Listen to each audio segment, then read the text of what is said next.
Hi dear friend, इस video में हम सभी देखने वाले हैं स्टैटिक इनडिटरमिनेंसी के बारे में बात करने वाले हैं। ठीक है। और स्टैटिक इनडिटरमिनेंसी कौन कौन से सिचुएशंस में हम फाइंड आउट करने वाले हैं, कौन कौन से स्ट्रक्चर को लेकर हम फाइंड आउट करने वाले हैं। यहाँ पे तीन स्ट्रक्चर को मैं लेकर बात कर रहा हूँ, जैसे कि स्ट्रक्चर ऑफ मेंबर की बात कर रहा हूँ, या स्ट्रक्चर जो बोल सकते हो। ठीक है। Degree of static indeterminacy for pin jointed frame. ठीक है। पिन ज्वाइंटेड का मतलब जो ट्रस होता है, ट्रस में जो ज्वाइंट होते हैं वो पिन ज्वाइंटेड होते हैं। ठीक है। तो उसकी डिग्री ऑफ स्टैटिक इनडिटरमिनेंसी क्या होती है।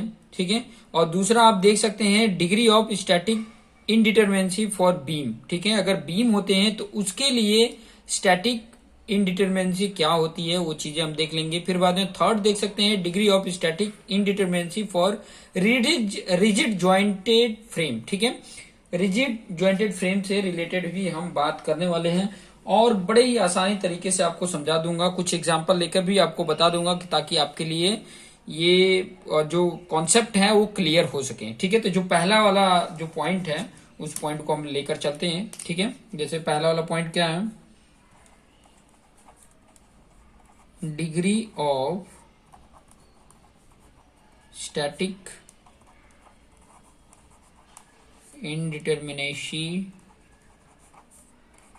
For pin jointed frame. ठीक है। जिसको हम ट्रस भी बोलते हैं। ओके। तो इसमें अगर मैं आपको बात बताऊं तो इसके लिए जो हम फाइंड आउट करते हैं, ठीक है, तो इसमें दो कंडीशन होते हैं, दो चीजें होती है टोटल अगर फाइंड आउट करने हैं। ठीक है। तो इसमें चलो सभी पॉइंटेड मैं पॉइंट आपको बता देता हूं। सबसे पहला इसमें जो इम्पोर्टेंट पॉइंट होता है वो है डिग्री ऑफ एक्सटर्नल इंडिटरमिनेंसी। इसमें पहला इम्पोर्टेंट होता है वो होता है डिग्री ऑफ एक्सटर्नल इनडिटरमिनेसी। ठीक है। अभी ये जो होता है इसका शॉर्ट फॉर्म मैं बता देता हूँ, DSE। अगर इसके प्रीवियस वाले वीडियो में देखा होगा तो टोटल स्टैटिक इनडिटरमिनेंसी के बारे में मैंने बताया था। ठीक है। तो यहाँ पर जो DSE है उसका फॉर्मूला देखिए, DSE बोलते हैं इसको। ठीक है। डिग्री ऑफ एक्सटर्नल इनडिटरमिनेंसी को DSE। ठीक है। DSE का जो फॉर्मूला होता है capital R minus small r। ठीक है। कैपिटल R के बारे में भी मैंने बताया है। ठीक है। कैपिटल R, स्मॉल r क्या है, ये सब के बारे में प्रीवियस वीडियो में बताया है, लेकिन यहाँ पर फिर से मैं बता देता हूँ। फिर से मैं यहाँ पे इंडिकेट करके बता देता हूँ कि ये जो आपका है ना, इसको बोला जाता है डिग्री ऑफ इन एक्सटर्नल इनडिटरमिनेंसी। लिख देता हूँ यहाँ पे, डिग्री ऑफ एक्सटर्नल इनडिटरमिनेसी। ठीक है। DSE हो गया। ठीक है। फिर बाद में जो ये R है ना, ये कैपिटल R आप देख रहे हैं। ठीक है। ये कैपिटल R क्या है, ये है total number of unknown reaction, इसको बोलते हैं total number of unknown reaction. ठीक है।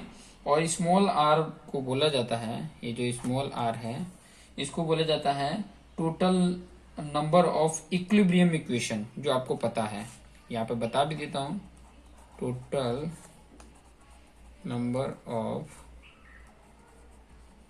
इक्विलिब्रियम इक्वेशन, जो आपको पता ही है कि ये होता है summation h equal to 0, summation v equal to 0 and summation m equal to 0। ये इक्विलिब्रियम तीन होते हैं। ठीक है। और ये total number of unknown reaction, जिससे मुझे क्या मिलता है, डिग्री ऑफ एक्सटर्नल इनडिटरमिनेंसी मिलती है। ठीक है। अभी यहाँ पर इसमें एक और इम्पोर्टेंट पॉइंट बताऊं कि अगर 2D प्लेन ट्रस सिस्टम है, ठीक है, ये बहुत इंपॉर्टेंट है फॉर 2D प्लेन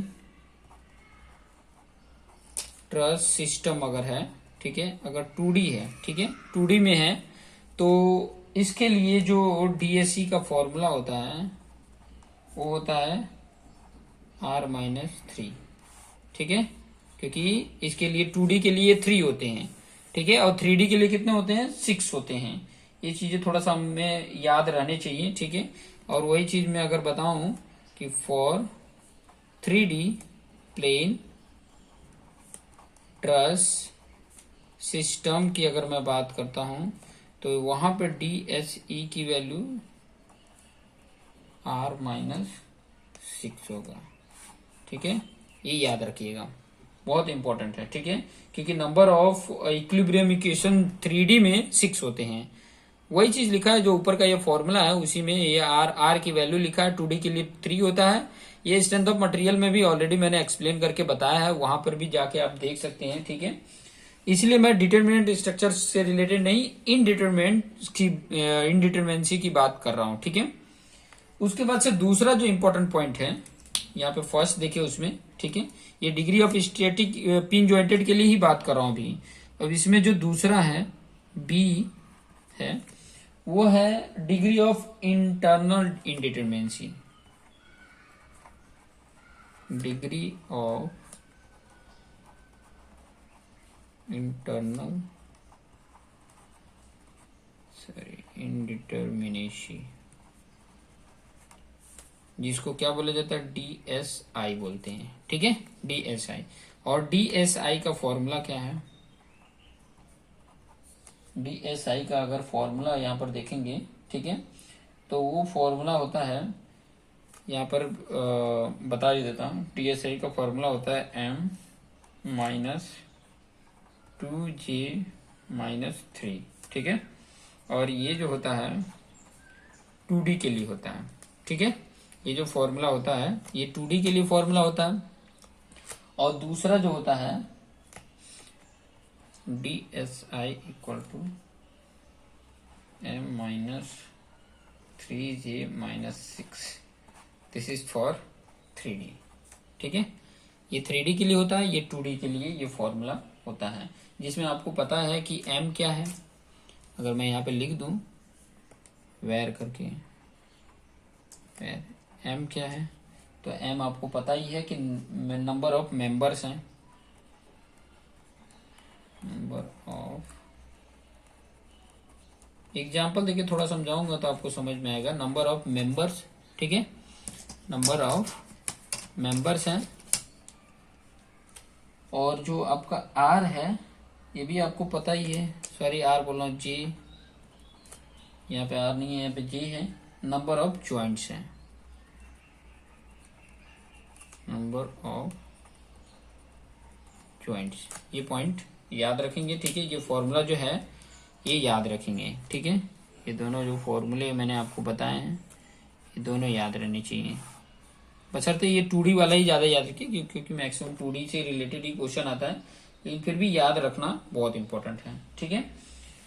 फिर बाद में थर्ड जो इंपॉर्टेंट पॉइंट आ जाता है, थर्ड की अगर मैं बात करूं, ठीक है, यहाँ एक पेज ले लेता हूं मैं,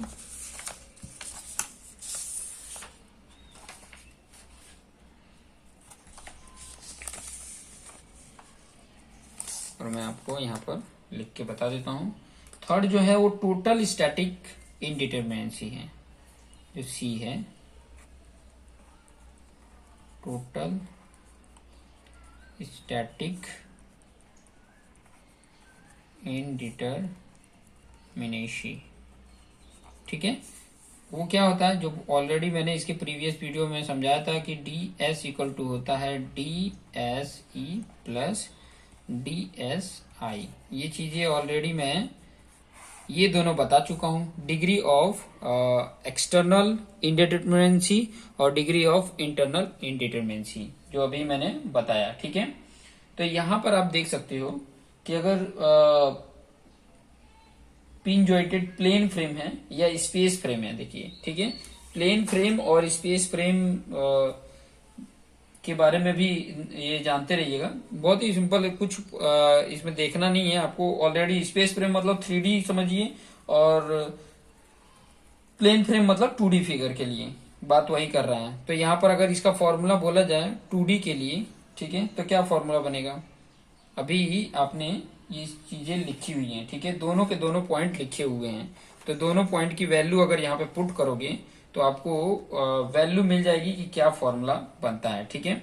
2D के लिए दोनों का 2D का फॉर्मूला लिखो। 2D के लिए इसकी वैल्यू r-3 है, ठीक है, इसकी वैल्यू कितनी है? r-3 है।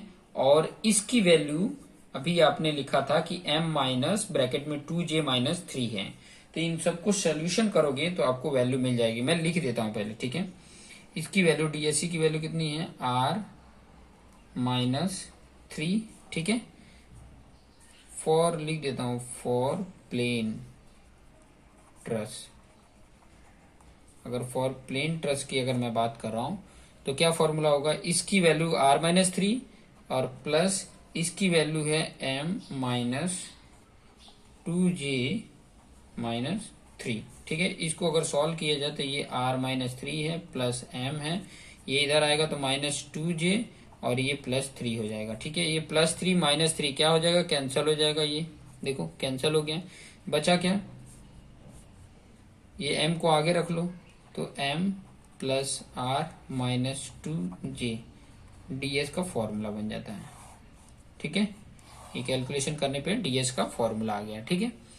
ये थोड़े से कंडीशंस याद रखोगे। देखो इंटरनल इनडिटरमिनेंसी होती है ना, यही इंपॉर्टेंट होता है जानना, क्योंकि मैक्सिमम प्लेन में यही इंपॉर्टेंट बहुत होता है, ठीक है। चलो दूसरा वाला जो मैंने बोला तो 3D के लिए, ठीक है। 3D के लिए क्या है? लिख सकते हो कि for space frame. Space frame मतलब स्पेस फ्रेम की अगर मैं बात कर रहा हूँ, मतलब 3D स्ट्रक्चर की मैं बात कर रहा हूँ, ठीक है, 3D की बात कर रहा हूँ। तो इसके लिए ds का फॉर्मूला क्या होगा? देखो dsc का वैल्यू क्या है? r-6 है, ये पता है, ठीक है। प्लस dsi का 3D में फॉर्मूला क्या है? m माइनस ब्रैकेट में 3j-6 है, यही फॉर्मूला है, ठीक है।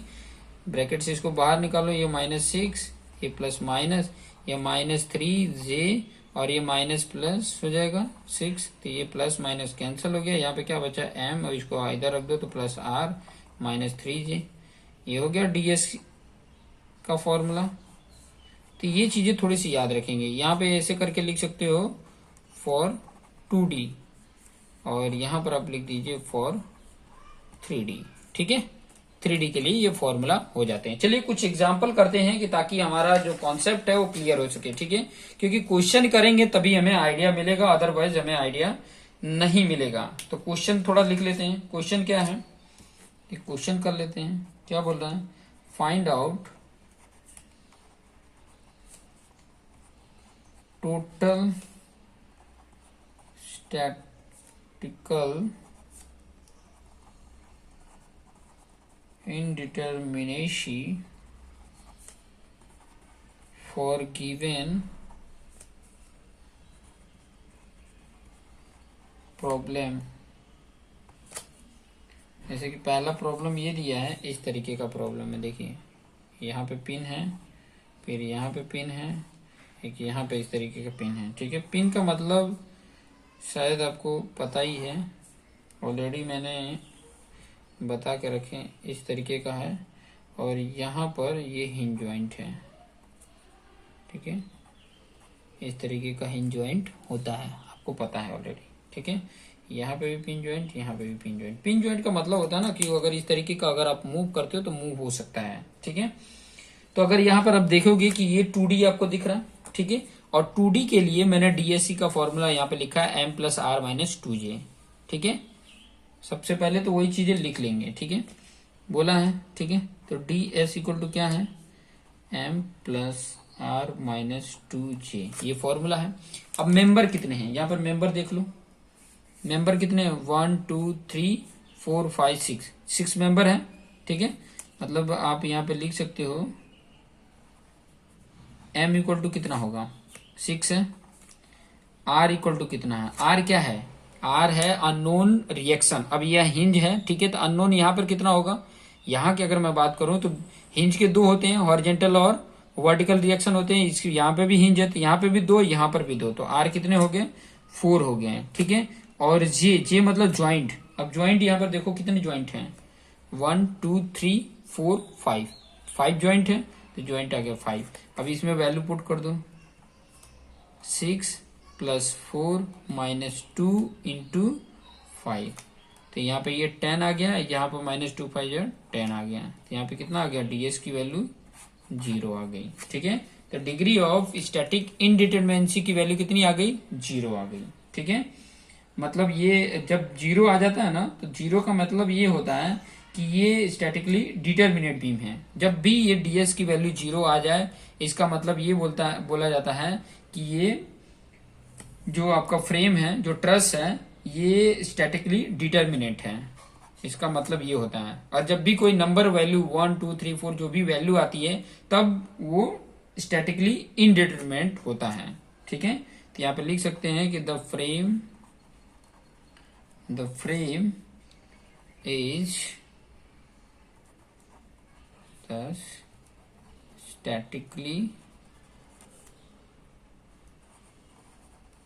डिटर्मिनेट, ठीक है, चीजें लिख दी हैं। चलो एक और क्वेश्चन मैं आपको यहाँ पे दे देता हूँ, एक और क्वेश्चन यहाँ पर मैं आपको दे देता हूँ। ये इस तरीके का अगर दे दिया हो, ठीक है, इस तरीके का अगर दे दे,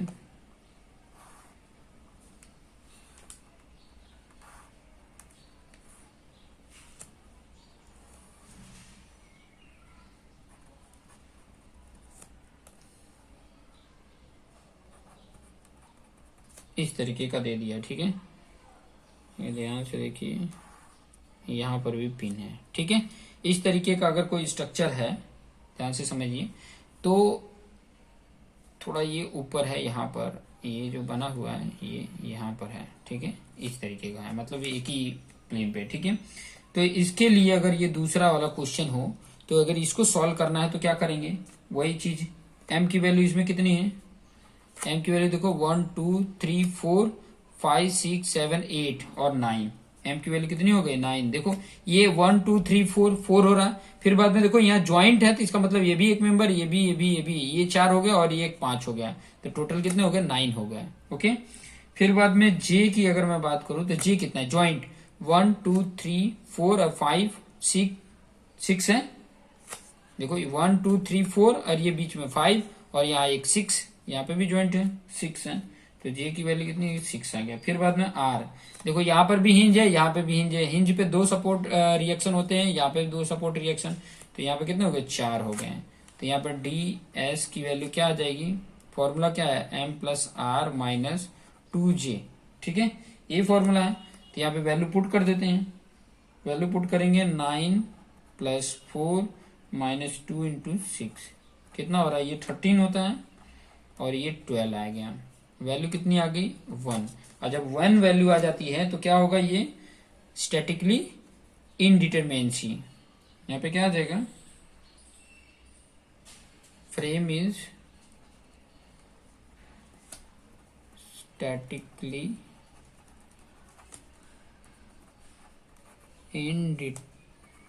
इनडिटरमिनेसी हो जाता है, ठीक है। ये आपको पॉइंट समझ में आ गया होगा, ठीक है।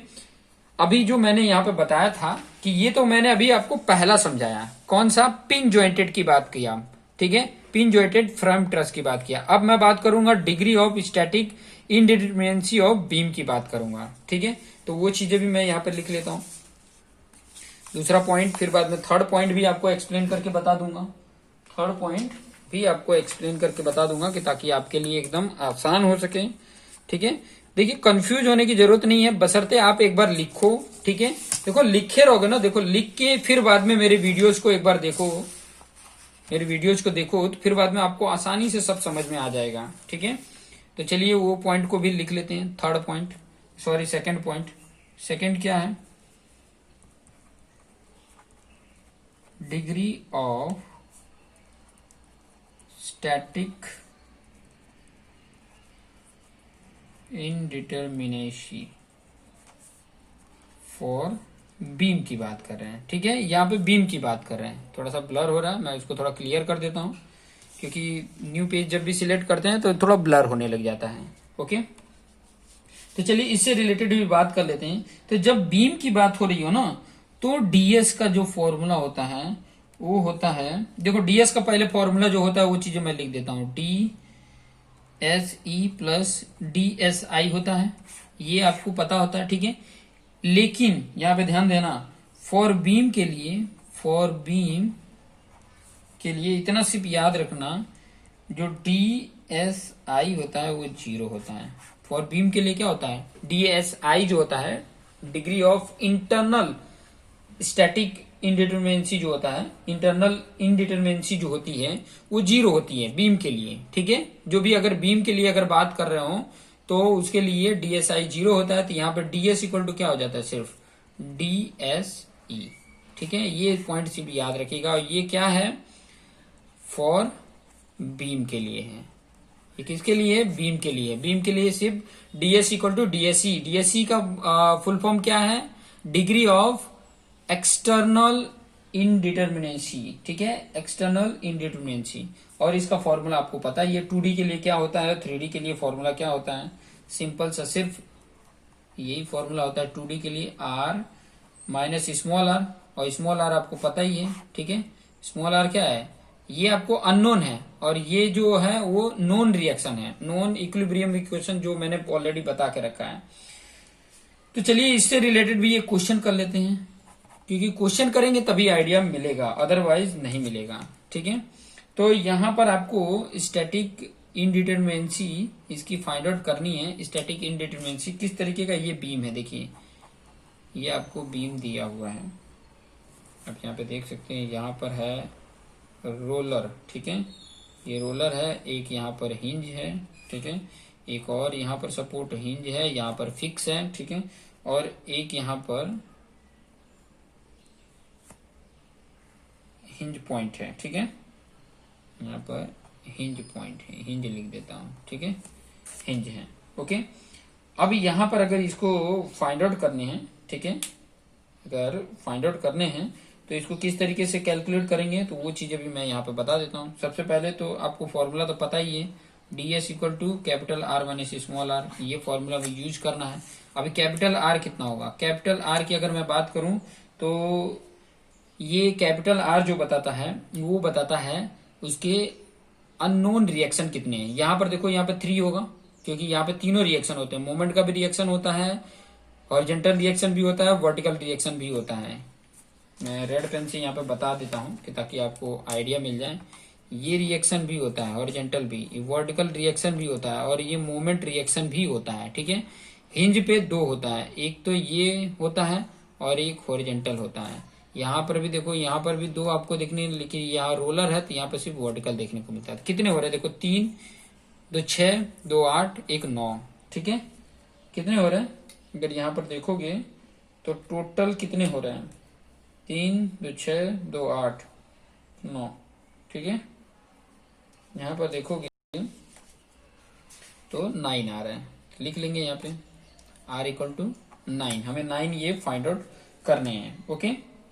9 हमें फाइंड आउट करने हैं। स्मॉल आर कितना है, स्मॉल आर की अगर बात करें तो 3 तो आपको ये पता है कि 3 आपके इक्विलिब्रियम होते हैं, लेकिन ये एक 1 हिंज भी हो जाता है, तो ये 4 हो जाते हैं, ठीक है। तो टोटल इसका डी एस फाइंड आउट करना है तो फॉर्मूले में वैल्यू पुट कर दो।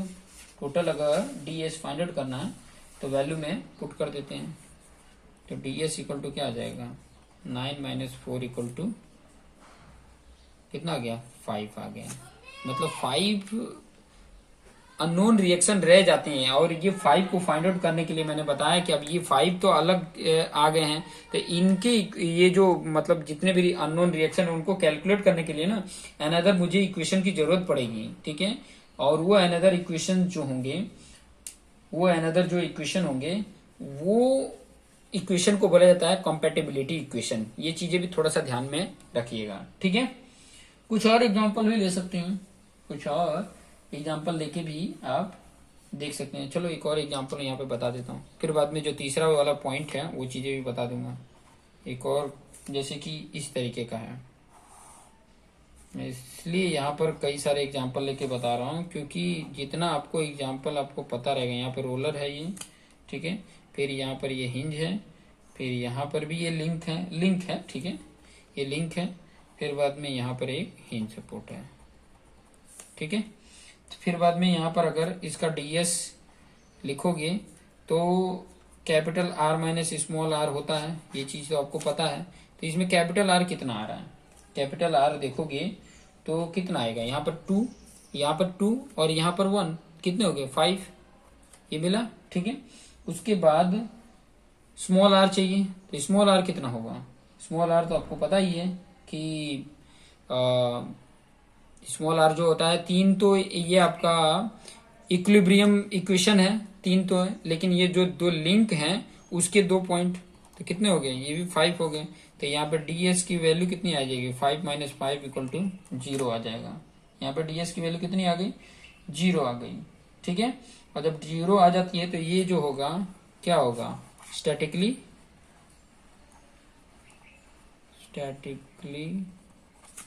डिटर्मिनेंसी होगा, डिटर्मिनेट होगा,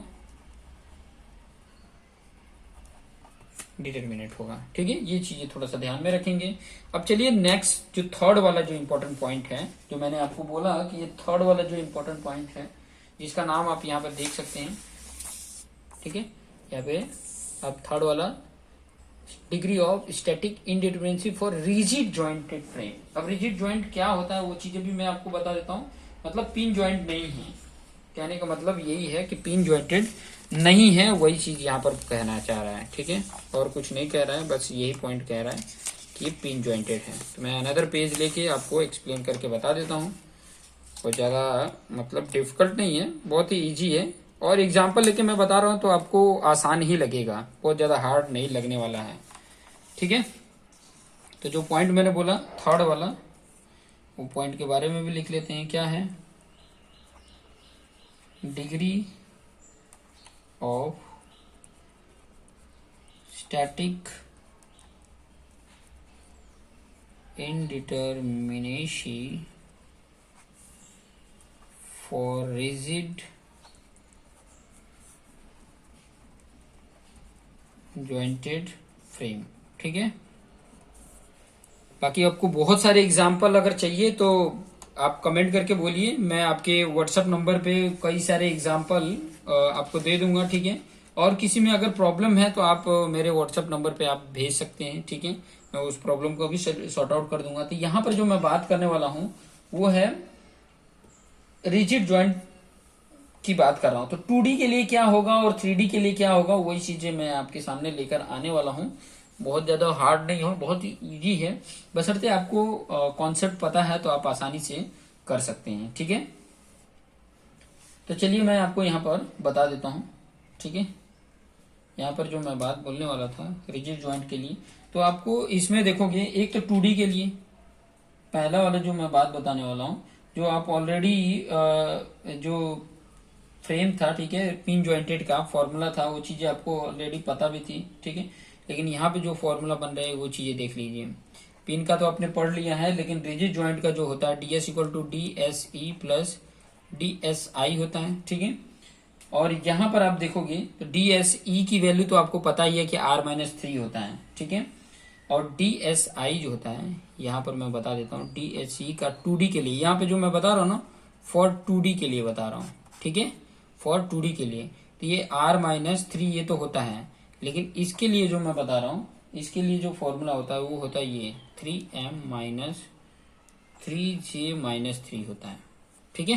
तो ये सारी वैल्यू यहाँ पे पुट कर दो, देखो ds की वैल्यू क्या आ जाएगा, यहाँ पे R-3 और यहाँ पर क्या आ जाएगा प्लस 3m-, इसको बाहर निकालोगे तो 3j प्लस 3, ये प्लस 3 माइनस 3 ये कैंसिल हो जाएगा, तो क्या बचेगा R प्लस 3m-3j, ये फॉर्मूला मिलेगा आपको,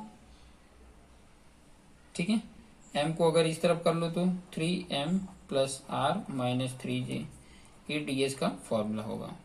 ये किसके लिए है, 2D के लिए, फॉर 2D, ठीक है। वही चीज अगर मैं 3D के लिए बात करूं, या 2D की बात कर रहा था, फॉर 3D लिख ही देता हूं, फॉर 3D भी लिख सकते हैं, या फॉर स्पेस अगर लिख देता है, स्पेस रिजिड फ्रेम अगर बोल देता है, स्पेस फ्रेम स्ट्रक्चर है, ठीक है। यहाँ पे इसको प्लेन बोलेगा, ध्यान देना, इसको प्लेन बोलेगा और इसको स्पेस बोलेगा या 3D की बात करेगा। ओके, तो इसके लिए जो फॉर्मूला होता है यहाँ पे मैं बता देता हूँ। DSE का आपको पता है 3D के लिए R-6 होता है। ओके, और DSI के लिए जो फॉर्मूला इसमें होता है वो होता है 6M माइनस 6J-6 होता है। तो यहाँ पर DS की जगह पे वैल्यू पुट कर दो, R-6 plus 6M-6J plus 6 cancel. तो यहाँ पर DS का फॉर्मूला क्या हो जाएगा, 6M प्लस R होगा माइनस 6J, ये फॉर्मूला बन के आ गया। तो ये चीजें दोनों फॉर्मूले हमें यूज करने हैं, ठीक है। लेकिन एक चीज और कंडीशन नोट करके लिख लें जो बहुत इंपॉर्टेंट, ऐसे क्वेश्चंस ना गेट में या ESE में पूछे जा सकते हैं, क्योंकि ये हर जगह पे लिखे हुए आपको नहीं मिल जाएंगे, ठीक है। हर जगह पे आपको लिखा हुआ नहीं मिलेगा, तो उसके लिए आप कैसे सॉल्व करोगे वो चीजें भी यहाँ पर आप देख सकते हो। मैं यहाँ पे उसको डिटेल में उतना ज्यादा नहीं बताऊंगा, लेकिन बस जानते रहना, ठीक है, कि नोट करके लिख लो। यहाँ पे नोट करके ये है कि when hybrid joint are provided, when hybrid joint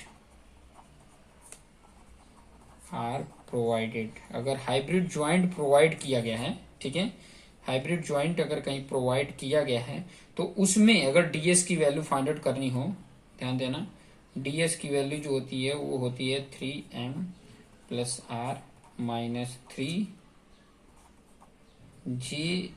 plus J' minus summation M-1। ये किसके लिए होता है, 2D के लिए है, ध्यान देना, ठीक है, ये 2D के लिए है। दूसरा 3D की अगर मैं बात करूं तो DS का फॉर्मूला होता है 6M plus R-6J plus J' minus summation 3M-1।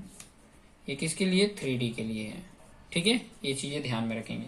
अब यहाँ पे J' और M' आपको नया चीज देखने को मिला, तो वो चीजें भी बता देता हूं कि वेयर J', जो J' है उसको बोला जाता है नंबर ऑफ हाइब्रिड ज्वाइंट, कि कितने नंबर ऑफ हाइब्रिड ज्वाइंट्स हैं।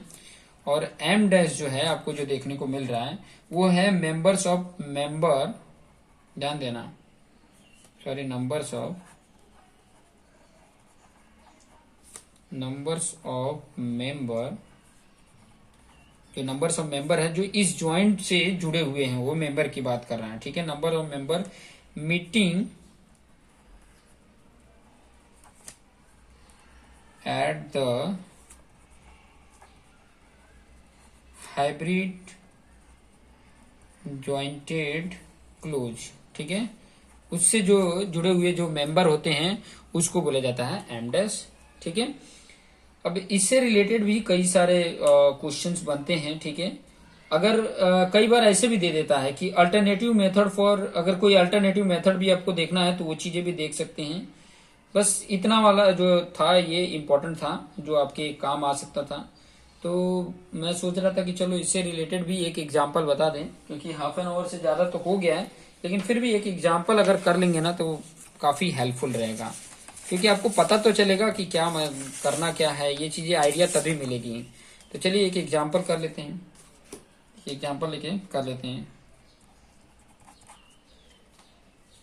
बोला है कि find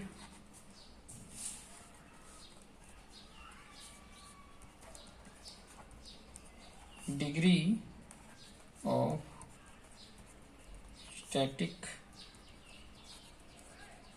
indeterminacy for the plane, ध्यान देना, प्लेन फ्रेम। अब फ्रेम तो बोला है, अब प्लेन फ्रेम देखो ट्रस भी होता है और रिजिड जॉइंटेड वाला भी होता है, ठीक है, सोन बिलो। मैं आपको इसका फिगर दिखा देता हूं, इस तरीके का है। अब यहाँ पे कोई प्रकार का जॉइंट नहीं है, ध्यान देना, पिन जॉइंट नहीं है। इस प्रकार के अगर आपको देखने को मिल जाए, सॉरी, ये भी इस तरीके का है, मतलब दो आपको हिंज दिख रहे हैं, एक आपको फिक्स दिख रहा है। तो इसके लिए ये जो होता है इसको रिजिड ज्वाइंट बोला जाता है। और रिजिड ज्वाइंट के लिए अभी मैंने डीएस का फॉर्मूला बताया। और ये कैसा है, 2D है, 3D नहीं है, ठीक है, 2D है। 3D कैसा रहेगा वो चीजें भी मैं आपको यहीं पे बता दूंगा। यहाँ पे 3m plus are minus 3j ये फॉर्मूला है, ठीक है। अब यहाँ पर आप देख सकते हैं m की वैल्यू क्या है, m की वैल्यू मेंबर की बात कर रहा है। तो मेंबर कितने हैं, 1 2 3 4 5 मेंबर है, 5 आ गया। फिर उसके बाद से आर कितने हैं, आर की मतलब क्या है, अनलोड रिएक्शन की बात कर रहा हूं। तो यहाँ पे 3, यहाँ पे 2, यहाँ पे 2, कितने हो गए, 2 2 4 और 3, यहाँ पे 4 हो गया और यहाँ पे 3, कितने हो गए, 4 3 7। क्योंकि फिक्स पे अननोन रिएक्शन कितने होते हैं, 3 होते हैं, हिंज पे 2 होते हैं और रोलर पे 1 होता है। ये सब ऑलरेडी चीजें आपको स्ट्रेंथ ऑफ मटेरियल में अगर नहीं पता है तो आप स्ट्रेंथ ऑफ मटेरियल मेरे जाके देखिए, जिसमें जो मैंने सेकंड जो चैप्टर स्टार्ट किया है ना, शियर फोर्स और बेंडिंग मोमेंट वाला, तो उसमें ऑलरेडी मैंने एक्सप्लेन करके बताए हुए हैं, ठीक है। और जे ज्वाइंट कितने हैं, आप यहाँ पे ज्वाइंट बता सकते हैं, कितने ज्वाइंट हैं, 1 2 3 4 5 6 ज्वाइंट है, दिख रहे हैं। कहाँ कहाँ ज्वाइंट है, यहाँ पर ज्वाइंट है, यहाँ पर, यहाँ पर, यहाँ पर, यहाँ पर, यहाँ पर, 6 ज्वाइंट हो गया। अब फॉर्मूला में वैल्यू पुट कर दो डीएस में, 3m की वैल्यू 5 प्लस r मतलब 7 माइनस 3 इंटू जे की वैल्यू कितनी है, 6, कितना आ रहा है यहाँ 15, ये 7 माइनस ये 18, कितनी वैल्यू आएगी कैलकुलेट करने पे, 4 आ जा रही है। 15 प्लस 7 22, 22 में से 18 माइनस करेंगे तो 4 आ जाता है। तो डीएस की वैल्यू कितनी आ गई, 4, मतलब इसकी डिग्री ऑफ स्टैटिक इनडिटरमिनेंसी कितनी है, 4 है, ठीक है। कई बार एमसीक्यू में इस तरीके का क्वेश्चन पूछ लेता है, तो जब ऐसे क्वेश्चन पूछे तो इस तरीके से आप सोल्यूशन देके आप सेटिस्फाई कर सकते हैं। तो ये था। अभी नेक्स्ट वीडियोज में मैं आपको बताऊंगा ना कि काइनेमेटिक इनडिटरमिनेंसी क्या होती है। ये चीजें तो आपने स्टैटिक इनडिटरमिनेंसी देखा, लेकिन काइनेमेटिक जो होता है इनडिटरमिनेंसी, उससे रिलेटेड भी हम बात करेंगे, क्योंकि इससे रिलेटेड गेट में क्वेश्चन पूछता है काइनेमेटिक इनडिटरमिनेंसी, ठीक है। तो उससे रिलेटेड हम नेक्स्ट वीडियो में आपको लेकर आएंगे, चाहे वो रिजिड ज्वाइंटेड हो चाहे वो पिन ज्वाइंटेड है, ठीक है।